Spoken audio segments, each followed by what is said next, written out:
ಎಲ್ರಿಗೂ ನಮಸ್ಕಾರ. ನೀವು ನೋಡ್ತಾ ಇದ್ದೀರಾ ಸುದ್ದಿ ಸಮಯ ನ್ಯೂಸ್ ಚಾನಲ್. ಇದು ಡೆನ್ ನೆಟ್ವರ್ಕ್. ನಾನು ಮಹರ್ದಡ ಕುಳಗಿ. ಮತ್ತೆ ಒಂದಿಷ್ಟು ಹೊಸ ಸುದ್ದಿಗಳನ್ನು ತೆಗೆದುಕೊಂಡು ನಾವು ನಿಮ್ಮ ಮುಂದೆ ಬರ್ತಾ ಇದ್ದೀವಿ. ಈ ದಿನದ ಪ್ರಮುಖ ಹೆಡ್ಲೈನ್ಸ್ಗಳನ್ನು ನೋಡ್ಕೊಂಡು ಬರೋಣ. ಬಿಬಿಜಿ ರಾಮ್ಜಿ ಕೇಂದ್ರದ ಬಿಜೆಪಿ ಸರ್ಕಾರದ ಯೋಜನೆಗೆ ವಿರೋಧಿಸಿ ನಗರದಲ್ಲಿ ಕಾಂಗ್ರೆಸ್ ಪ್ರತಿಭಟನೆ. ಮನ್ರೇಗಾ ಯೋಜನೆ ಮತ್ತೆ ಜಾರಿಗೊಳಿಸುವಂತೆ ಜಿಲ್ಲಾಧ್ಯಕ್ಷ ಬಸವರಾಜ ಜಾಬಶೆಟ್ಟಿ ಆಗ್ರಹ. ಜಾರಿ ಮಾಡದೇ ಇದ್ರೆ ಬ್ಲಾಕ್ ಮಟ್ಟದಿಂದ ಹೋರಾಟ ಮಾಡ್ತೇವೆ ಎಂದು ಎಚ್ಚರಿಕೆ. ಪುಸ್ತಕ ಸಂತೆಗೆ ಸಾಹಿತಿ ಬರಗೂರು ರಾಮಚಂದ್ರಪ್ಪ ಅವರಿಂದ ಚಾಲನೆ. ಪುಸ್ತಕಗಳನ್ನೇ ನೀಡಿ ಸನ್ಮಾನಿಸಿದ್ರು. ಇಲ್ಲಿಯ ವಿಶೇಷತೆವಾಗಿತ್ತು. ಸುಮಾರು 80ಕ್ಕೂ ಹೆಚ್ಚು ಪ್ರಕಾಶಕರಿಂದ ಪುಸ್ತಕಗಳ ಪ್ರದರ್ಶನ. ಸಂತೆಗೆ ಹರಿದು ಬರುತ್ತಿರುವ ಜನತೆ ವಿವಿಧ ಗೋಷ್ಠಿಗಳ ಮೂಲಕ ಪುಸ್ತಕದ ಪ್ರಚಾರ. ನಮ್ಮ ಹಳೆಯ ಇತಿಹಾಸಗಳನ್ನು ಶಾಶ್ವತವಾಗಿ ತಿಳಿಸಿಕೊಡುವ ಪುಸ್ತಕಗಳನ್ನು ತಪ್ಪದೆ ಖರೀದಿಸಿ ಸಚಿವ ರಹೀಂ ಖಾನ್. ಯಾಂತ್ರಿಕ ಯುಗದಲ್ಲಿ ಪುಸ್ತಕಗಳ ಕಡೆಗೆ ಗಮನ ಹರಿಸಲು ಸಚಿವರಿಂದ ಸಲಹೆ. ಶರಣರು ನಡೆದಾಡಿದ ಜಿಲ್ಲೆ ಬೀದರ್ ಆಗಿದೆ. ಡಾಕ್ಟರ್ ಶೈಲೇಂದ್ರ ಬೆಲ್ದಾಳೆ. ಇಂದಿನ ಒಂದಿಷ್ಟು ವಾರ್ತೆಗಳ ವಿವರಗಳನ್ನು ನೋಡ್ಕೊಂಡು ಬರೋಣ. ಮನ್ರೇಗಾ ಯೋಜನೆ ಹೆಸರನ್ನೇ ಬದಲಾವಣೆ ಮಾಡಿ ಅದಕ್ಕೆ ವಿಬಿಜಿ ರಾಮ್ಜಿ ಎನ್ನುವಂಥ ಹೆಸರಿಟ್ಟು ಅದರಲ್ಲಿ ಮಾರ್ಪಾಡು ಮಾಡುತ್ತಿರುವ ಕೇಂದ್ರದ ಬಿಜೆಪಿ ಸರ್ಕಾರದ ಧೋರಣೆಯನ್ನು ಖಂಡಿಸಿ ಬೀದರ್ ನಗರದಲ್ಲಿ ಜಿಲ್ಲಾ ಕಾಂಗ್ರೆಸ್ ವತಿಯಿಂದ ಪ್ರತಿಭಟನೆ ನಡೆಸಲಾಯಿತು. ನಗರದ ಕಾಂಗ್ರೆಸ್ ಕಚೇರಿಯಿಂದ ಆರಂಭವಾದ ಪ್ರತಿಭಟನೆಗೆ ಜಿಲ್ಲಾ ಉಸ್ತುವಾರಿ ಸಚಿವ ಈಶ್ವರ್ ಖಂಡ್ರೆ ಹಾಗೂ ಪೌರಾಡಳಿತ ಮತ್ತು ಹಜ್ ಸಚಿವ ರಹೀಂ ಖಾನ್ ಚಾಲನೆಯನ್ನು ನೀಡಿದರು. ಅಲ್ಲಿಂದ ಹೊಸ ಬಸ್ ನಿಲ್ದಾಣ ಗುರುನಾನಕ್ ಝೀರಾ ಮಾರ್ಗವಾಗಿ ಜಿಲ್ಲಾಧಿಕಾರಿಗಳ ಕಚೇರಿವರೆಗೆ ಕಾರ್ಯಕರ್ತರು ಜಯಘೋಷಗಳನ್ನು ಕೂಗುತ್ತಾ ಆಗಮಿಸಿದರು. ಬಡವರ ಬದುಕಿಗಾಗಿ, ಜನಸಾಮಾನ್ಯರ ಜೀವನಕ್ಕಾಗಿ, ಹಳ್ಳಿ ಜನರ ಜೀವನೋಪಾಯಕ್ಕಾಗಿ ಮನ್ರೇಗಾ ಪುನಃ ಜಾರಿಗೆ ತನ್ನಿ ಎಂದು ಕೂಗಿದ್ರು. ನೂರಾರು ಜನ ಕಾರ್ಯಕರ್ತರು ಪ್ರತಿಭಟನೆಯಲ್ಲಿ ಒಂದು ಬ್ಯಾನರ್ ಹಿಡಿದು ಪಾಲ್ಗೊಂಡಿದ್ದರು. ಜಿಲ್ಲಾಧ್ಯಕ್ಷ ಬಸವರಾಜ ಜಾಬಶೆಟ್ಟಿ ಅವರ ನೇತೃತ್ವದಲ್ಲಿ ಈ ಪ್ರತಿಭಟನೆ ಜರುಗಿತು. ಈ ಕುರಿತು ಮಾತನಾಡಿದ ಜಿಲ್ಲಾ ಕಾಂಗ್ರೆಸ್ ಸಮಿತಿ ಅಧ್ಯಕ್ಷ ಬಸವರಾಜ ಜಾಬಶೆಟ್ಟಿ ಅವರು, ಮನ್ರೇಗಾ ಯೋಜನೆ ಮೂಲಕ ಬಡವರಿಗೆ ಕೂಲಿ ಸಿಗಲು ಹಾಗೂ ಜೀವನ ಸಾಗಿಸಲು ಉತ್ತಮ ಅವಕಾಶವನ್ನು ಕಾಂಗ್ರೆಸ್ ಸರ್ಕಾರ ಅಂದು ಒದಗಿಸಿಕೊಟ್ಟಿತ್ತು. ಬಿಜೆಪಿ ಸರ್ಕಾರ ದಿನಾಲೂ 125 ಜನರಿಗೆ ಕೂಲಿ ಕೊಡ್ತೇವೆ, ಕೆಲಸ ಕೊಡ್ತೇವೆ ಎಂದು ಹೇಳ್ತಾ ಇದೆ. ಆದರೆ ಯೋಜನೆಯ ರೂಪುರೇಷೆ ಸಂಪೂರ್ಣವಾಗಿ ಬದಲಾಯಿಸ್ತಾ ಇದೆ. ಯಾರಿಗೆ ಕೆಲಸ ಕೊಡಬೇಕು, ಎಷ್ಟು ಕೊಡಬೇಕೆಂದು ಮೊದಲು ಗ್ರಾಮ ಪಂಚಾಯತ್ ನಿರ್ಧಾರ ಮಾಡ್ತಾ ಇತ್ತು. ಆದರೆ ಇಂದು ಈ ಯೋಜನೆ ಅವರ ಕೈಯಲ್ಲಿ ಇಟ್ಕೊಂಡಿದ್ದಾರೆ. ಹಳ್ಳಿಗಳಿಗೆ ಹೋಗಿ ಬಿಜೆಪಿ ಕಾರ್ಯಕರ್ತರಿಗೂ ಕೇಳಿದ್ರು ಕೂಡ ಮನ್ರೇಗಾ ಯೋಜನೆ ಚೆನ್ನಾಗಿತ್ತು ಎಂದು ಇವತ್ತಿಗೂ ಹೇಳ್ತಾರೆ. ಆದರೆ ಬಿಜೆಪಿ ಮುಖಂಡರು ಒತ್ತಾಯಪೂರ್ವಕವಾಗಿ ವಿರೋಧವನ್ನ ಮಾಡ್ತಾ ಇದ್ದಾರೆ. ಆದ್ದರಿಂದ ಕಾಂಗ್ರೆಸ್ ಸರ್ಕಾರ ಜಾರಿಗೆ ತಂದ ಯೋಜನೆಗಳ ಹೆಸರನ್ನು ಬದಲಾವಣೆ ಮಾಡಿ ತಮ್ಮ ಮನ ಬಂದಂತೆ ಬಿಜೆಪಿ ಮಾಡ್ತಾ ಇದೆ. ಆದ್ದರಿಂದ ಪುನಃ ಮನ್ರೇಗಾ ಯೋಜನೆ ಜಾರಿಗೆ ತರೋವರೆಗೆ ನಾವು ವಿಶ್ರಮಿಸುವುದಿಲ್ಲ. ಬೂತ್ ಮಟ್ಟದಿಂದ ಹಿಡಿದು ರಾಷ್ಟ್ರ ಮಟ್ಟದವರೆಗೆ ಹೋರಾಟವನ್ನು ಮಾಡ್ತೇವೆ ಎಂದು ಬಸವರಾಜ ಜಾಬಶೆಟ್ಟಿ ಎಚ್ಚರಿಕೆ ನೀಡಿದರು. ಇದೇ ವೇಳೆ ಗ್ಯಾರಂಟಿ ಯೋಜನೆಗಳ ಅನುಷ್ಠಾನ ಸಮಿತಿ ಅಧ್ಯಕ್ಷ ಅಮೃತರಾವ್ ಚಿಮ್ಕೋಡೆ ಕೂಡ ಮಾತನಾಡ್ತಾರೆ. ಮಹಿಳಾ ಘಟಕದ ಜಿಲ್ಲಾಧ್ಯಕ್ಷೆ ಪೂಜಾ ಜಾರ್ಜ್ ಶಾಮಿಯವರಿದ್ದರು. ರಾಜ್ಯ ಉಪಾಧ್ಯಕ್ಷೆ ರಾಜಶ್ರೀ ಶ್ರೀಕಾಂತ್ ಸ್ವಾಮಿಯವರಿದ್ದರು. ಜಿಲ್ಲಾ ಪ್ರಧಾನ ಕಾರ್ಯದರ್ಶಿ ದತ್ತು ಮುಲ್ಗೆ ಸೇರಿದಂತೆ ನೂರಾರು ಜನ ಕಾರ್ಯಕರ್ತರು, ಮುಖಂಡರು ಈ ಪ್ರತಿಭಟನೆ ಸಂದರ್ಭದಲ್ಲಿ ಉಪಸ್ಥಿತರಿದ್ದರು. ಕೊನೆಗೆ ಜಿಲ್ಲಾಧಿಕಾರಿಗಳ ಮುಖಾಂತರವಾಗಿ ಮನವಿ ಪತ್ರವನ್ನು ಸಲ್ಲಿಸಿದರು. ಈ ಒಂದು ಪ್ರೊಟೆಸ್ಟ್ ಅನ್ನು ಜಿಲ್ಲಾ ಕಾಂಗ್ರೆಸ್ ವತಿಯಿಂದ ವಿಷಯ ಮನ್ರೇಗಾ ಅಂತನ್ನುವಂಥ ವಿಷಯ ಮೇಲೆ ನಾವು ಇವತ್ತು ಜಿಲ್ಲಾ ಕಾಂಗ್ರೆಸ್ ಕಚೇರಿಯಲ್ಲಿ ನಾವು ಹಮ್ಮಿಕೊಂಡಿದ್ದೇವೆ. ಈ ಒಂದು ಕಾರ್ಯಕ್ರಮದಲ್ಲಿ ಸನ್ಮಾನ್ಯ ಶ್ರೀ ಈಶ್ವರ್ ಖಂಡ್ರೆಜಿಯವರು ಹಾಗೂ ರಹೀಂ ಖಾನ್ ಅವರು ಹಾಗೂ ಹಿರಿಯರಾದಂಥ ನರಸಿಂಗರಾವ್ ಸೂರ್ಯವಂಶಿ ಅವರು, ಪುಂಡ್ಲಿಕ್ ರಾವ್ ಅವರು, ಇನ್ನೂ ಅನೇಕ ಜನ ಏನದಂದ್ರೆ ಮುಖಂಡರು ಏನದಾದ್ರೆ ಈ ಕಾರ್ಯಕ್ರಮದಲ್ಲಿ ಭಾಗವಹಿಸಿದ್ರು. ಇವತ್ತು ಈ ಮನ್ರೇಗಾ ಅಂತಂದ್ರೆ ನಾನು ಈ ವಿಷಯ ಬಗ್ಗೆ ನಾನು ಸ್ವಲ್ಪ ಇಲ್ಲಿ ಮಾಧ್ಯಮದ ಮಿತ್ರರಿಗೆ ನಾನು ಹೇಳಲಿಕ್ಕೆ ನಾನು ಬಯಸ್ತೀನಿ. ಈ ಮನ್ರೇಗಾ ಅನ್ನೋದೇನಿದೆ ಕಾಂಗ್ರೆಸ್ ಪಕ್ಷ ಕೊಟ್ಟಂತಹ ಒಂದು ಕಾರ್ಯಕ್ರಮ. ಎಲ್ಲ ಹಳ್ಳಿಗಳಲ್ಲಿ ಎಲ್ಲ ಪಂಚಾಯತ್ ಮಟ್ಟದಿಂದ ಏನೇ ಕೆಲಸಗಳಾಗಬೇಕಾದ್ರೆ 100 ದಿವಸದ ಏನದಂದ್ರೆ ಎಲ್ಲರಿಗೆ ಏನದಂದ್ರೆ ಕೆಲಸಗಳು ಕೊಡೋಂಥದ್ದು ನಮ್ಮದು ಒಂದು ಕಾರ್ಯಕ್ರಮ ಈ ಕಾಂಗ್ರೆಸ್ ಪಕ್ಷ ಹಿಂದಿನಿಂದ ಮಾಡ್ಕೊಂಡು ಬರ್ತಾ ಇದೆ. ಇದು ಒಂದು ಬಡವರ ಕಾರ್ಯಕ್ರಮ. ಕೂಲಿ ಕಾರ್ಮಿಕರಿಗೆ ಏನದ ಅವ್ರಿಗೆ ಏನದ ಕೂಲಿ ಸಿಗುವಂಥದ್ದು ಎಲ್ಲರಿಗೆ ಏನದ ಅಂದರೆ ಒಂದು ಒಳ್ಳೇದು ಮಾಡಲಿಕ್ಕೆ ಏನದ ಅಂದರೆ ಅವಕಾಶ ಮಾಡಿಕೊಟ್ಟಂಥ ನಮ್ಮ ಈ ಕಾಂಗ್ರೆಸ್ ಪಕ್ಷ ಇದ್ದಕ್ಕಿದ್ದಂಗೆ ಈಗ ಏನದ ಅಂದರೆ ಬಿಜೆಪಿ ಸರ್ಕಾರ ಏನದ ಇದನ್ನು ತೆಗೆದುಬಿಟ್ಟು ಬಿಬಿಜಿ ರಾಮ್ ಅಂತಂದು ಹೇಳಿ ಇನ್ನೊಂದು ಏನದ ಅಂದರೆ ಇದರದ ಹೆಸರು ಬದಲಾಯಿಸಿ ಮತ್ತೊಂದು ಕಾರ್ಯಕ್ರಮ ಕೊಡ್ತಾ ಇದೆ. ಮತ್ತೊಂದು ಕಾರ್ಯಕ್ರಮಗಳು ಇಡ್ತಾ ಇದ್ದಾರೆ. ಇವತ್ತು ನಾವು ಜಿಲ್ಲಾ ಕಾಂಗ್ರೆಸ್ ವತಿಯಿಂದ ಈ ಕಾರ್ಯಕ್ರಮಕ್ಕೆ ಖಂಡನೆ ಮಾಡಿ ಮತ್ತೆ ಪುನಃ ಬರುವ ದಿನಗಳಲ್ಲಿ ಮನ್ರೇಗಾನೇ ಬರಬೇಕು. ಎಲ್ಲ ಹಳ್ಳಿ ಜನರಿಗೆ ಏನದ ಮತ್ತೆ ಗ್ರಾಮ ಪಂಚಾಯತ್ ವತಿಯಿಂದಲೇ ಕೆಲಸಗಳು ಸಿಗಬೇಕು. ಮತ್ತು 100 ದಿನ ಏನದ ಅಂದರೆ ಎಲ್ಲರಿಗೆ ಕೆಲಸ ಕೊಡುವಂಥದ್ದು ಆಗಬೇಕು ಅಂತ ನಿಟ್ಟಿನಲ್ಲಿ ಇವತ್ತು ನಾವು ಈ ಪ್ರತಿಭಟನೆ ಅನ್ನೋದು ಹಮ್ಮಿಕೊಂಡಿದ್ದೇವೆ. ಇದು ಇಲ್ಲಿಗೆ ನಾವು ಬಿಡೋಂಗಿಲ್ಲ. ಮುಂದೆ ಬರೋ ದಿನಗಳಲ್ಲಿ ಬ್ಲಾಕ್ ಮಟ್ಟದಿಂದ ಎಲ್ಲ ತಾಲೂಕು ಮಟ್ಟದಲ್ಲಿ ಎಲ್ಲ ಪಂಚಾಯತ್ ಮಟ್ಟದಲ್ಲಿ ಕೂಡ ಇಂಥ ಒಂದು ಪ್ರೊಟೆಸ್ಟ್, ಇಂಥ ಒಂದು ಕಾರ್ಯಕ್ರಮ ನಾವು ಹಮ್ಮಿಕೊಂಡು ಬರುವ ದಿನಗಳಲ್ಲಿ ಏನದಾದ್ರೆ ಜನರಿಗೆ ಏನದ ಅಂತಂದ್ರೆ ಒಂದು ಈ ಮತ್ತೆ ಪುನಃ ಮನ್ರೇಗಾ ಸಿಗಬೇಕು, ಎಲ್ಲರಿಗೆ ಅದು ಅನುಕೂಲ ಮಾಡುವಂಥ ಸ್ಥಿತಿಯಲ್ಲಿ ಕಾಂಗ್ರೆಸ್ ಪಕ್ಷ ಕೆಲಸ ಮಾಡ್ತಾ ಇದೆ. ಮುಂದೆ ಬರೋ ದಿನಗಳಲ್ಲಿ ಕೂಡ ಇದಕ್ಕೆ ನಾವು ಸುಮ್ಮನೆ ಬಿಡಂಗಿಲ್ಲ.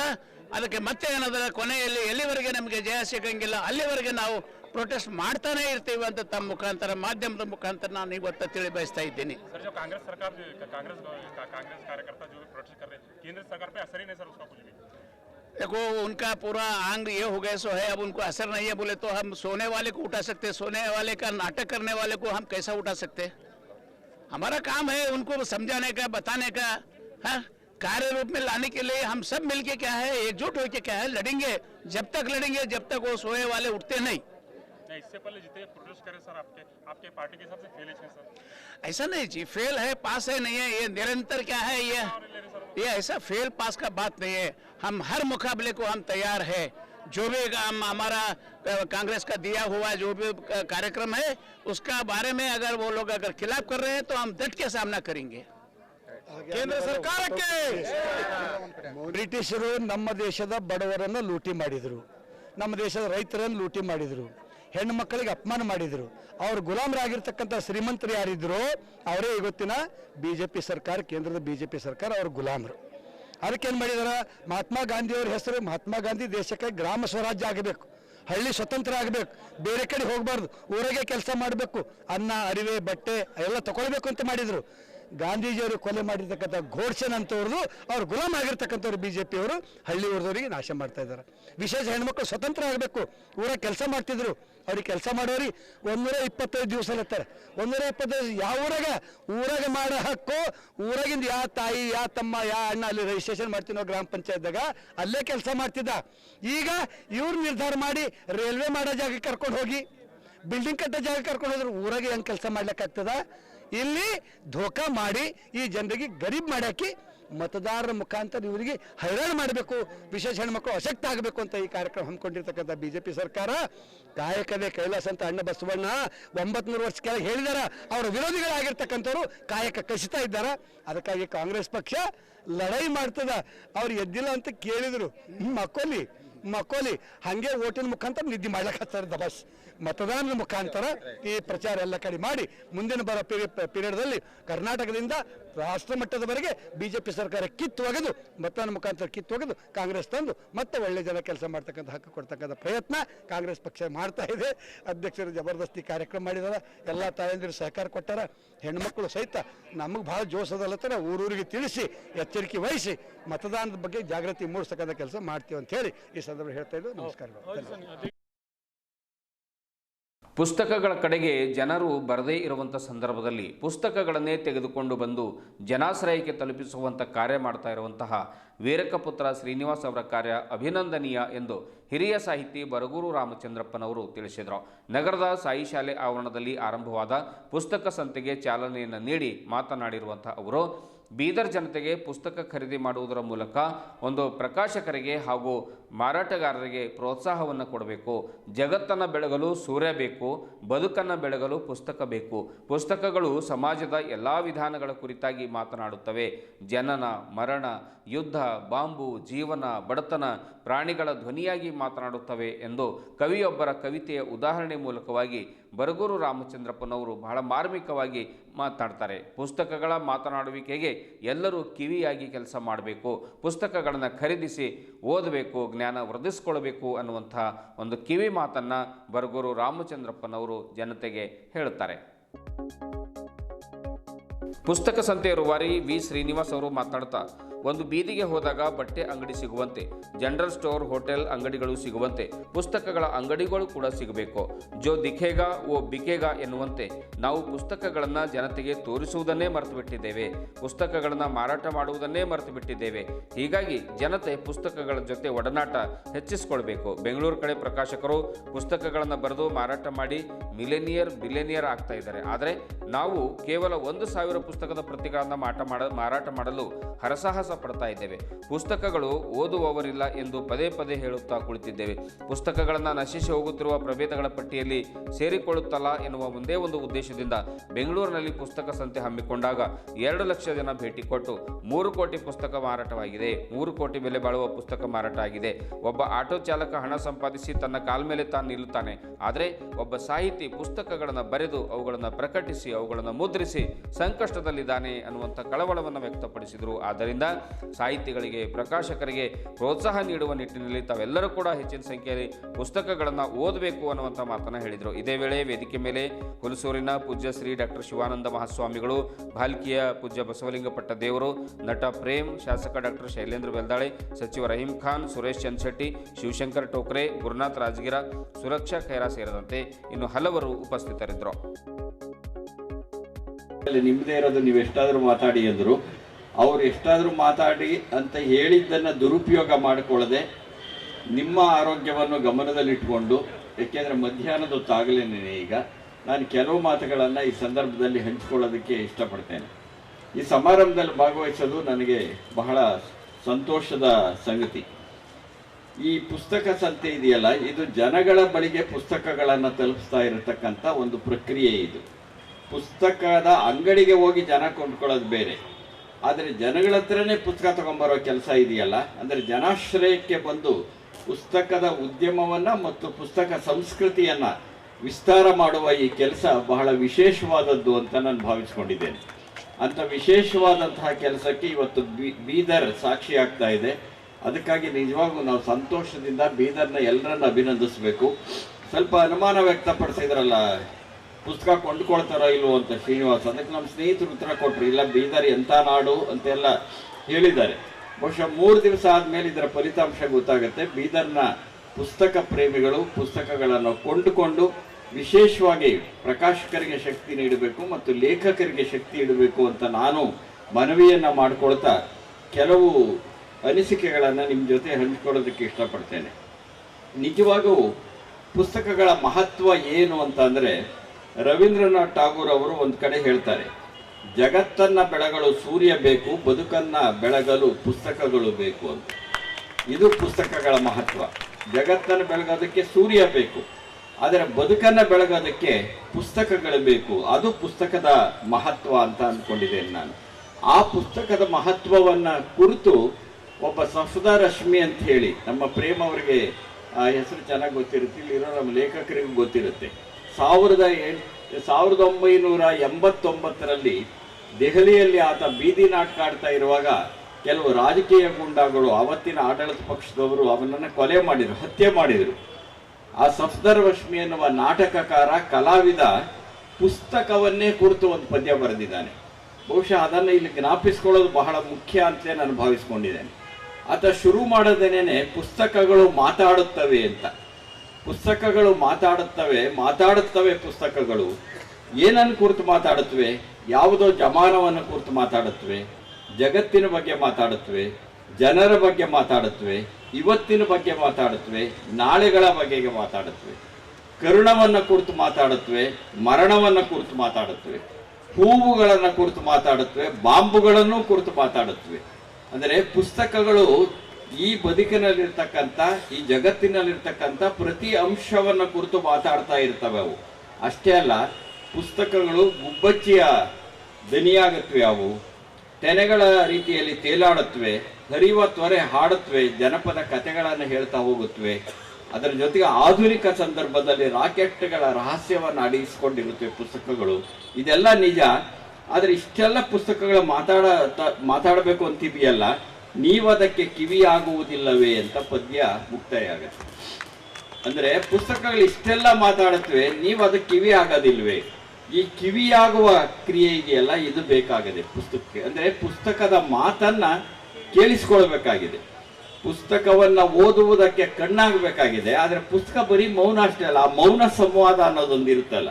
ಬಹುಶಃ ಬಹಳ ಶಕ್ತಿ ಇರ್ತಕ್ಕಂಥದ್ದು ಯಾವುದು ಅಂದರೆ, ಜಗತ್ತಿನಲ್ಲಿ ಮಾತಿಗೆ ಎಷ್ಟು ಶಕ್ತಿ ಇದೆಯೋ ಮೌನಕ್ಕೂ ಅಷ್ಟೇ ಶಕ್ತಿ ಇದೆ. ಮೊದಲನೇದಾಗಿ ಎಲ್ಲ ವೇದಿಕೆ ಮನದಾಳದ ಧನ್ಯವಾದಗಳು. ಯಾಕಂದರೆ ನೀವಿಲ್ಲದೆ ಇದ್ರೆ ಎಷ್ಟು ಚಂದ ಆಗ್ತಾ ಇರಲಿಲ್ಲ. ಮತ್ತು ವೇದಿಕೆ ಹಿಂಭಾಗದ ನೀವೆಲ್ಲರೂ ಕೂಡ ಪುಸ್ತಕ ಸಂತೆಯನ್ನು ಗೆಲ್ಲಿಸ್ತೀವಿ, ಬೆಂಗಳೂರಿಗಿಂತ ಒಂದು ದೊಡ್ಡ ಮಟ್ಟದಲ್ಲಿ ಅದನ್ನು ಸಂಭ್ರಮಿಸ್ತೀವಿ ಅಂತ ಹೇಳಿ ಬಂದಿದ್ದೀರಿ. ನಿಮ್ಮೆಲ್ಲರಿಗೂ ಕೂಡ ಧನ್ಯವಾದಗಳನ್ನು ಹೇಳ್ತಾ, ಬೆಂಗಳೂರಲ್ಲಿ ಪುಸ್ತಕ ಸಂತೆಯನ್ನು ಕಳೆದ 3 ವರ್ಷಗಳಿಂದ ಮಾಡಿದ್ವಿ. ನಾಡಿನ ಮುಖ್ಯಮಂತ್ರಿ ಸಿದ್ದರಾಮಯ್ಯನವರ ಕಡೆಯಿಂದ ಉದ್ಘಾಟನೆ ಆದದ್ದು ಮೊದಲನೇ ಸಂತೆ. ಅಲ್ಲಿಂದ ಶುರುವಾಗಿ ಇದು 4ನೇ ಸಂತೆ ಬೀದರ್ಗೆ ಬಂದಿದ್ದೀವಿ. ಏನಕ್ಕೆ ಈ ಸಂತೆ, ಇದರ ಸ್ವರೂಪ ಏನು ಅನ್ನೋಂಥದ್ದನ್ನು 1-2 ಮಾತಲ್ಲಿ ಹೇಳಿ ನಾನು ಮುಗಿಸ್ತೇನೆ. ಭಾಳ ಸಹಜವಾದಂತಹ ಒಂದು ಪ್ರಶ್ನೆ ನಾವು ಕೇಳ್ಕೋಬೇಕಾದ್ದು ಏನಂತಂದರೆ, ನೀವು ಬೆಂಗಳೂರಲ್ಲಾಗಲಿ ಅಥವಾ ನಿಮ್ಮದೇ ಬೀದರಲ್ಲಾಗಲಿ ಇಲ್ಲಿ ನಿಂತ್ಕೊಂಡು ನೋಡಿದಾಗ ನಿಮಗೆ ಅಲ್ಲೊಂದು ಮೊಬೈಲ್ ಅಂಗಡಿ ಸಿಗುತ್ತೆ, ಒಂದು ಸ್ಟೇಷನರಿ ಅಂಗಡಿ ಸಿಗುತ್ತೆ, ಒಂದು ಹಾಸ್ಪಿಟ್ಲ್ ಸಿಗುತ್ತೆ, ಒಂದು ಹೋಟೆಲ್ ಸಿಗುತ್ತೆ, ಒಂದು ಬಟ್ಟೆ ಅಂಗಡಿ ಸಿಗುತ್ತೆ. ಯಾವತ್ತಾದ್ರು ಒಂದ್ಸರಿ ಕೇಳ್ಕೊಂಡಿದ್ರೆ ನಮ್ಮ ಏರಿಯಾದಲ್ಲಿ ಒಂದು ಪುಸ್ತಕ ಮಳಿಗೆ ಎಲ್ಲಿ ಸಿಗುತ್ತೆ ಅಂತ. ಅಂದರೆ ಪುಸ್ತಕಗಳನ್ನು ನಾವು ತೋರಿಸುವುದನ್ನೇ ಬಿಟ್ಬಿಟ್ಟಿದ್ದೇವೆ. ಜೋ ದಿಖೇಗಾ ಓ ಬಿಖೇಗಾ ಅನ್ನೋಂಥ ಮಾತಿದೆಯಲ್ಲ, ಯಾವುದು ಕಣ್ಣಿಗೆ ಕಾಣ್ತಾ ಇರುತ್ತೋ ಅದಷ್ಟೇ ಚಾಲ್ತಿಯಲ್ಲಿರುತ್ತೆ. ಆದರೆ ಕಣ್ಣಿಗೆ ಕಾಣಿಸುವುದನ್ನೇ ನಾವು 3-4 ದಶಕಗಳಿಂದ ಪುಸ್ತಕಗಳನ್ನ ಬಿಟ್ಬಿಟ್ಟಿದ್ದೇವೆ. ಜನರಿಗೆ ಗೊತ್ತೇ ಇಲ್ಲ ಪುಸ್ತಕಗಳು ಕನ್ನಡದಲ್ಲಿ ಎಷ್ಟೊಂದು ಅಗಾಧ ಶ್ರೀಮಂತಿಕೆಯ ಪುಸ್ತಕಗಳಿದ್ದಾವೆ ಅನ್ನೋಂಥದ್ದು. ಸುಮಾರು 1 ಲಕ್ಷ ಪುಸ್ತಕಗಳು ಇವತ್ತು ಪ್ರದರ್ಶನ ಮಾರಾಟಕ್ಕಿದೆ. ಬೀದರಲ್ಲಿ ಎಷ್ಟು ಜನಕ್ಕೆ ಪುಸ್ತಕಗಳ ಜೊತೆ ಒಡನಾಟ ಇದೆ ಅಂತ ಗೊತ್ತಿಲ್ಲ. ಇನ್ಫ್ಯಾಕ್ಟ್ ಬೆಂಗಳೂರಲ್ಲೂ ಕೂಡ ಇದೆ ಅಂತ ಗೊತ್ತಿರಲಿಲ್ಲ. ಹಾಗೆ ಶುರುವಾಗಿದ್ದು ಸಂತೆ. ಯಾಕೆ ನಮ್ಮಲ್ಲಿ ನಿಜಕ್ಕೂ ಓದುಗರಿಲ್ವಾ? ಇವತ್ತು ಒಂದು 25-30 ಕೋಟಿ ಜನಸಂಖ್ಯೆ ಇರುವಂಥ US ನಲ್ಲಿ, ಅಮೆರಿಕದಲ್ಲಿ, ಅಲ್ಲಿ ಪುಸ್ತಕಗಳನ್ನು ಬರೆದು ಬಿಲಿಯನರ್ ಆಗ್ತಿದ್ದಾರೆ. ಆದರೆ ನಾವು ಇಲ್ಲಿ ಕನ್ನಡದಲ್ಲಿ 7-8 ಕೋಟಿ ಇದ್ದೀವಿ. ಅಟ್ಲೀಸ್ಟ್ ಅಷ್ಟೆಲ್ಲ ಬೇಡ ನಮಗೆ. 1,000 ಪ್ರತಿಗಳು ಮಾರಾಟ ಮಾಡ್ಕೊಳ್ಳೋದು ಕಷ್ಟ ಆಗ್ತಿದೆ ನಮ್ಗೆ. ಯಾಕೆ ಅಂತ ನೋಡಿದಾಗ ನಾವು ಪುಸ್ತಕ ಸಂಸ್ಕೃತಿಯನ್ನು ಪ್ರಾಜೆಕ್ಟ್ ಮಾಡೋದ್ರಲ್ಲಿ ಸೋತಿದ್ದೀವಿ. ಅದನ್ನು ಬಿಂಬಿಸ್ತಾ ಒಂದು ಶೋಕಾಚರಣೆ ಮಾಡ್ತಾ ಪುಸ್ತಕಗಳ ಓದೋರಿಲ್ಲ ಅನ್ನೋಂತಹ ಮಾತನ್ನು ನಂಬಿಸ್ತಾ ಬಂದ್ಬಿಟ್ಟಿದ್ದೀವಿ. ಆ ಕಾರಣಕ್ಕೆ ಇದು ಒಂಥರ ನಶಿಸಿ ಹೋಗುತ್ತಿರುವಂತಹ ಪ್ರಭೇದಗಳ ಪಟ್ಟಿಯಲ್ಲಿ ಒಂದು ಪುಸ್ತಕ ಕೂಡ ಸೇರ್ಕೊಂಡ್ಬಿಡ್ತಲ್ಲ ಅನ್ನೋಂತಹ ದುಃಖದಲ್ಲಿ ಶುರು ಮಾಡಿದ್ದು. ನೀವು ನಂಬಲಿಕ್ಕಿಲ್ಲ, ಜಯನಗರದಲ್ಲಿ ಆದಂತಹ ಪುಸ್ತಕ ಸಂತೆಗೆ ಓದುಗರಿಲ್ಲ ಅನ್ನುವಂಥ ಹೊತ್ತಲ್ಲಿ ಬಂದದ್ದು ಬರೋಬ್ಬರಿ 2 ಲಕ್ಷ ಜನ. ಜೊತೆಗೆ ಅಲ್ಲಿ ಮಾರಾಟ ಆದ ಪುಸ್ತಕಗಳ ಮೌಲ್ಯ 3 ಕೋಟಿಯಷ್ಟು. ಇದು ಇಡೀ ಸಾಹಿತ್ಯ ಲೋಕದಲ್ಲಿ ಒಂದು ಸಂಚಲನವನ್ನು ಸೃಷ್ಟಿ ಮಾಡಿದೆ, ಒಂದು ಆದಾಯದ ಮೂಲವನ್ನು ಹುಟ್ಟುಹಾಕಿದ್ದಾವೆ. ಇವತ್ತು ಪ್ರತಿಯೊಂದು ಉದ್ಯಮ ಕೂಡ ನೀವು ಏನೆಲ್ಲ ನೋಡ್ತಿರೋ ಎಲ್ಲ ಉದ್ಯಮಗಳು, ಈಗ ನಾನು ಹೇಳಿದ ಅಷ್ಟು ಉದ್ಯಮಗಳಿದಾವಲ್ಲ, ಕೊನೆಗೆ ಒಬ್ಬ ಆಟೋ ಡ್ರೈವರು, ಒಬ್ಬ ಕಸ ಗುಡಿಸೋರು ಕೂಡ ತಮ್ಮ ಕಾಲ ಮೇಲೆ ತಾವು ದುಡ್ದು ಬದುಕ್ತಾ ಇದ್ದಾರೆ. ಆದರೆ ನಾವು ಇವತ್ತು ಪ್ರಕಾಶಕರು ಯಾವ ಹಂತದಲ್ಲಿದ್ದೀವಿ, ಲೇಖಕರಿದ್ದೀರಿ ಅಂದರೆ ನಮಗೆ ರಾಜಾಶ್ರಯ ಬೇಕು. ಆ ಕಾಲದಲ್ಲಿ ರಾಜ ಮಹಾರಾಜರ ಆಶ್ರಯದಲ್ಲಿ ಹೇಗೆ ಕಲೆ ಸಾಹಿತ್ಯ ಪೋಷಣೆ ನಡೀತಾ ಇತ್ತು, ಹಾಗೆ ಈಗಲೂ ಕೂಡ ಸಾಹಿತ್ಯದ ಪೋಷಣೆಗೆ ಸರ್ಕಾರ ಬರಬೇಕು. ಅದನ್ನ ಪುಸ್ತಕಗಳನ್ನು ಖರೀದಿಸಬೇಕು. ಆಗ ಮಾತ್ರ ನಾವು ಉಳಿಬಲ್ಲೆವು ಅನ್ನುವಂಥ.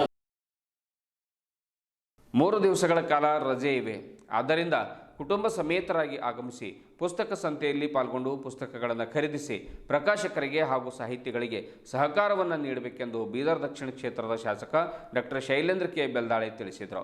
ಸಾಯಿ ಶಾಲೆ ಆವರಣದಲ್ಲಿ ಪುಸ್ತಕ ಸಂತೆ ಉದ್ಘಾಟನೆಯನ್ನು ಮಾಡುವಂಥ ಸಂದರ್ಭದಲ್ಲಿ ಅವರು ಮುಖ್ಯ ಅತಿಥಿಗಳಾಗಿ ಮಾತನಾಡಿರುವಂಥ ಅವರು ಬೀದರ್ ಜಿಲ್ಲೆ ಸಂತರ ಶರಣರ ಪಾವನ ಭೂಮಿ. ಹೀಗಾಗಿ ಇಲ್ಲಿ 100 ಜನ ಸಾಹಿತಿಗಳು ಕೂಡ ಹುಟ್ಟುಕೊಂಡಿದ್ದಾರೆ. ಸಾಕಷ್ಟು ಜನರಿಗೆ ಅಭಿರುಚಿ ಇದೆ, ಪುಸ್ತಕಗಳನ್ನು ಬರೆದಿದ್ದಾರೆ. ಆದ್ದರಿಂದ ಆ ಪುಸ್ತಕಗಳನ್ನು ಖರೀದಿ ಮಾಡ್ತಾರೆ ಎನ್ನುವಂಥ ವಿಶ್ವಾಸ ನನಗಿದೆ. ಆಮೇಲೆ ಪೌರಾಡಳಿತ ಸಚಿವ ರಹೀಂ ಖಾನ್ ಅವರು ಮಾತನಾಡ್ತಾರೆ. ಪುಸ್ತಕ ಸಂತೆ ಯಶಸ್ವಿಗೆ ದುಡಿತಾ ಇರುವಂಥ ಎಲ್ಲರಿಗೂ ಕೂಡ ಶುಭ ಹಾರೈಸ್ತೇನೆ. ಪುಸ್ತಕ ಸಂತೆ ಯಶಸ್ವಿಯಾಗಲಿ, ಪುಸ್ತಕಗಳು ಹೆಚ್ಚು ಮಾರಾಟವಾಗಲಿ. ನಮ್ಮ ಪೂರ್ವಜರ ಇತಿಹಾಸವನ್ನು ತಿಳಿಸಿಕೊಡುವಂಥ ಪುಸ್ತಕಗಳು ಪ್ರತಿಯೊಬ್ಬರೂ ಓದಬೇಕು. ಇದರಿಂದ ಮನಸ್ಸು ಶಾಂತವಾಗಿರುತ್ತದೆ. ಆದ್ದರಿಂದ ಪುಸ್ತಕಗಳನ್ನು ನೀವು ಮನೆಗೆ ಹೋಗುವಂಥ ಸಂದರ್ಭದಲ್ಲಿ ಪ್ರತಿಯೊಬ್ಬರೂ ಒಂದೊಂದು ಪುಸ್ತಕಗಳನ್ನು ಖರೀದಿಸಿ ತೆಗೆದುಕೊಂಡು ಹೋಗಿ ಎನ್ನುವಂಥ ಮಾತನ್ನು ಕೂಡ ಅವರು ಹೇಳಿದರು. ನೆನಪಿರಲಿ ಚಿತ್ರದ ಖ್ಯಾತಿಯ ಚಿತ್ರನಟ ಪ್ರೇಮ್ ಪುಸ್ತಕ ಸಂತೆಯಲ್ಲಿ ಪಾಲ್ಗೊಂಡಿದ್ದರು. ಸುಮಾರು 1 ಲಕ್ಷಕ್ಕೂ ಅಧಿಕ ಪುಸ್ತಕಗಳನ್ನು ನೋಡಿ ಖುಷಿಪಟ್ಟು ಪ್ರತಿಯೊಬ್ಬರೂ ಪುಸ್ತಕಗಳನ್ನು ಖರೀದಿ ಮಾಡುವಂತೆ ಸಲಹೆ ನೀಡಿದರು. ಸೆಲ್ಫಿ ಪಾಯಿಂಟ್ನಲ್ಲಿ ಭಾವಚಿತ್ರ ತೆಗೆಸಿಕೊಂಡರು. ಶಾಲಾ ಕಾಲೇಜಿನ ವಿದ್ಯಾರ್ಥಿಗಳು ನಟ ಪ್ರೇಮ್ ಅವರೊಂದಿಗೆ ಭಾವಚಿತ್ರವನ್ನು ಕ್ಲಿಕ್ಕಿಸಿಕೊಳ್ಳಲು ಮುಗಿಬಿದ್ದ ಸನ್ನಿವೇಶ ಕಂಡುಬಂತು. ಹಲವಾರು ಶಾಲಾ ಕಾಲೇಜಿನ ಮಕ್ಕಳು ಪುಸ್ತಕ ಸಂತೆ ಕಡೆಗೆ ಸಾಲಾಗಿ ಹೆಜ್ಜೆ ಹಾಕಿದ್ರು. ಒಂದಿಷ್ಟು ಪುಸ್ತಕಗಳ ಅನುಭವ ಅವರಿಗಾದರೆ ಸಾಕು, ಮುಂದಿನ ದಿನಗಳಲ್ಲಿ ಅವರು ಕೂಡ ಪುಸ್ತಕ ಖರೀದಿ ಮಾಡ್ತಾರೆ, ಓದ್ತಾರೆ ಕೊಡ್ತಾರೆ ಎನ್ನುವಂಥ ಭರವಸೆ ಪುಸ್ತಕ ಸಂತೆ ಪ್ರಕಾಶಕರಿಗೆ ಮೂಡಿದ್ದಂತೂ ಗ್ಯಾರಂಟಿ. ಪುಸ್ತಕಗಳ ಜೊತೆಗೆ ಹಲವು ಅಂಗಡಿಗಳು ಕೂಡ ಅಲ್ಲಿದ್ದವು. ತಿಂಡಿ ತಿನಿಸುಗಳ ಅಂಗಡಿಗಳು, ಬಟ್ಟೆಗಳು, ಆಧ್ಯಾತ್ಮಿಕ ಸಾಮಗ್ರಿಗಳು ಮತ್ತು ಇನ್ನಿತರ ದಿನನಿತ್ಯದ ಉಪಯೋಗಿಸುವ ವಸ್ತುಗಳ ಅಂಗಡಿಗಳಿದ್ದವು. ಇನ್ನು 2 ದಿವಸದ ಈ ಪುಸ್ತಕ ಸಂತೆಯಲ್ಲಿ ಪಾಲ್ಗೊಳ್ಳುವಂತೆ ಆಯೋಜಕರು ಬೀದರ್ ಜನತೆಗೆ ಮನವಿ ಕೂಡ ಮಾಡಿಕೊಂಡಿದ್ದಾರೆ.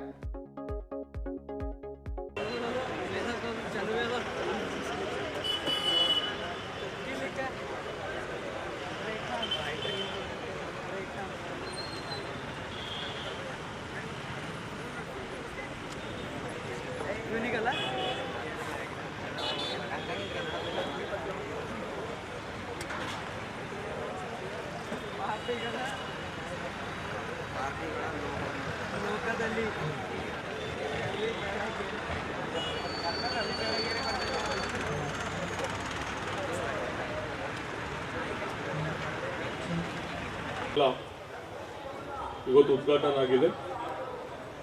ಇದರಿಂದ ಇಡೀ ನಮ್ಮ ಕಲ್ಯಾಣ ಕರ್ನಾಟಕ ಆಗಲಿ ಮತ್ತು ಎಸ್ಪೆಷಲಿ ಬೀದರ್ ಡಿಸ್ಟಿಕ್ನಲ್ಲಿ ಸುಮಾರು ವರ್ಷಗಳಿಂದ ಜನ ಬರೀ ಮೊಬೈಲ್, ಟಿವಿ ಅದರಲ್ಲೇ ಬ್ಯುಸಿಯಾಗಿ ಪುಸ್ತಕ ಏನಿದೆ, ನಮ್ಮೆಲ್ಲ ಹಿಸ್ಟ್ರಿ ಏನಿದೆ, ಜೀವನದ ಅಂತ ಮರ್ತ್ಬಿಟ್ಟಿದ್ರು. ಬರೀ ಟೆಕ್ನಾಲಜಿ, ಸೈನ್ಸ್ ಅಂತ ನಮ್ಮ ಕಲ್ಚರ್, ನಮ್ಮ ಇತಿಹಾಸ ಅದು ತುಂಬ ಇಂಪಾರ್ಟೆಂಟ್ ಇದೆ. ಇವತ್ತು ಈ ಕಾರ್ಯಕ್ರಮದಲ್ಲಿ ಬಾಲ್ಕಿ ಪಟ್ಟದೂರು ಅಪ್ಪಾಜಿ ಅವರು ಬಂದಿದ್ದಾರೆ, ಹುಣಸೂರು ಅಪ್ಪಾಜಿ ಅವರು ಬಂದಿದ್ದಾರೆ, ಮತ್ತು ಡಾಕ್ಟರ್ ಶಾಲಂದರ್ MLA, ನಮ್ಮ ಫ್ರೆಂಡ್ ಚಂದ್ರಶೆಟ್ಟಿ ಟೋಕರಿಯವರು ನಮ್ಮ ಗುರು ಸವಿಸ್ತರವಾಗಿ ಮಾತಾಡಿದ್ದಾರೆ. ಇತ್ತೀಚಿನದಲ್ಲಿ ಬೀದರ್ ಉತ್ಸವ, ಸಂಸ್ಕೃತಿ ಉತ್ಸವ, ಯಾವುದೇ ಭರತನಾಟ್ಯ ಶಾಲೆ ಆಗಲಿ ನಮ್ಮ ಬೀದರ್ದಲ್ಲಿ ಯಾವಾಗಲೂ ಸಂಸ್ಕೃತಿ ನಗರ ದಿನನಿತ್ಯ ತಿಂಗಳಿಗೆ 2 ತಿಂಗಳಿಗೊಮ್ಮೆ ಯಾವುದರ ಒಂದು ಕಾರ್ಯಕ್ರಮ ಬೀದರ್ದಲ್ಲಿ ವಿಶೇಷವಾಗಿ ಆಗ್ತಾ ಇರ್ತೇವೆ. ಮೊನ್ನೆ ಕೂಡ ನಮ್ಮ ಅಪರ ಸಹೋದರ ಬೀದರ್ ಉತ್ಸವ ಕೂಡ ಭವ್ಯವಾಗಿ ಬೀದರ್ದಲ್ಲಿ ಜರುಗ್ತದೆ. ಇದು ಪುಸ್ತಕ ಸಂತೆ ಮೊದಲದಾಗಿ ಬೀದರ್ದಲ್ಲಿ ಆಯೋಜನೆ ಮಾಡಿದ್ದಾರೆ. ನಾನು ಆಯೋಜಕರಿಗೆ ಬೀದರ್ ಜಿಲ್ಲೆ ವತಿಯಿಂದ, ಪುಸ್ತಕ ಓದುವ ವತಿಯಿಂದ ಹೃದಯಪೂರ್ವಕ ನಾನು ಅಭಿನಂದನೆ, ಧನ್ಯವಾದ ಸಲ್ಲಿಸ್ತೀನಿ. ಪುಸ್ತಕ ನಮಗೆ ಬಹಳ ಒಳ್ಳೆಯ ಸ್ನೇಹಿತ. ಎಂದು ಪುಸ್ತಕ ಮೋಸ ಮಾಡಲ್ಲ. ನಮಗ ಏನರ ತಪ್ಪು ಮಾಡಿದ್ರೆ ಬುದ್ಧಿವಾದ ಹೇಳ್ತದೆ, ಯಾವಾಗ ನಮ್ಮ ಜೊತೆ ಇರುತ್ತದೆ, ಮತ್ತೆ ನಮಗೆ ಯಾವಾಗ ಜ್ಞಾನ ಕೊಡ್ತಾ ಇರ್ತದೆ. ಮಹಾನ್ ವ್ಯಕ್ತಿಗಳು ಯಾರ್ಯಾರು ನಮ್ಮ ದೇಶದಲ್ಲಿ ಆಗಿದ್ದಾರೆ, ಇಂಟರ್ನ್ಯಾಷನಲ್ ಮಟ್ಟದಲ್ಲಿ ಹೇಳಲ್ಲ, ಬಹಳ ಜನ ಬುಕರ್ಸ್ ಪ್ರಶಸ್ತಿಯನ್ನು ಕೊಡ್ತಾರೆ, ಕೋಟಿಗಟ್ಟಲೆ ದುಡ್ಡು ಕೊಡ್ತಾರೆ. ನಮ್ಮ ದೇಶದಲ್ಲಿ ಮಹಾತ್ಮ ಗಾಂಧೀಜಿಯವರಾಗ್ಲಿ, ಅಂಬೇಡ್ಕರ್ ಜಿಯವರಾಗಲಿ, ಸ್ವಾಮಿ ವಿವೇಕಾನಂದರಾಗಲಿ, ಅಟಲ್ ಬಿಹಾರಿ ವಾಜಪೇಯಿಯವರಾಗಲಿ, ಸಾಕಷ್ಟು ಮಹಾನ್ ವ್ಯಕ್ತಿಗಳು ಉನ್ನತ ಹುದ್ದೆ ಇರ್ಲಿಕ್ಕೆ ಅವ್ರ ಪುಸ್ತಕದ ಹವ್ಯಾಸ, ಪುಸ್ತಕ ಓದಲಿಕ್ಕೆ ಇಚ್ಛಾ ವ್ಯಕ್ತಪಡಿಸಲಿಂದ ಅಷ್ಟು ಮಹಾನ್ ವ್ಯಕ್ತಿ ನಮ್ಮ ದೇಶದಲ್ಲಿ ಆಗಿ ಹೋಗಿದ್ದಾರೆ. ಅದಕ್ಕೆ ನೀವು ಕೂಡ ದಿನದಲ್ಲಿ ಅಟ್ಲೀಸ್ಟ್ 15-20 ನಿಮಿಷ ಪುಸ್ತಕಗಳನ್ನು ಓದಬೇಕು, ಹವ್ಯಾಸ ಬೆಳೆಸ್ಕೋಬೇಕು. ಅದರಲ್ಲಿದ್ದಂಥ ಒಳ್ಳೆಯ ಪುಸ್ತಕಗಳು ಓದಬೇಕು. ಪುಸ್ತಕ ಅಂದರೆ ಬಹಳಷ್ಟು ಪುಸ್ತಕಗಳು ಸಮಾಜದಲ್ಲಿ.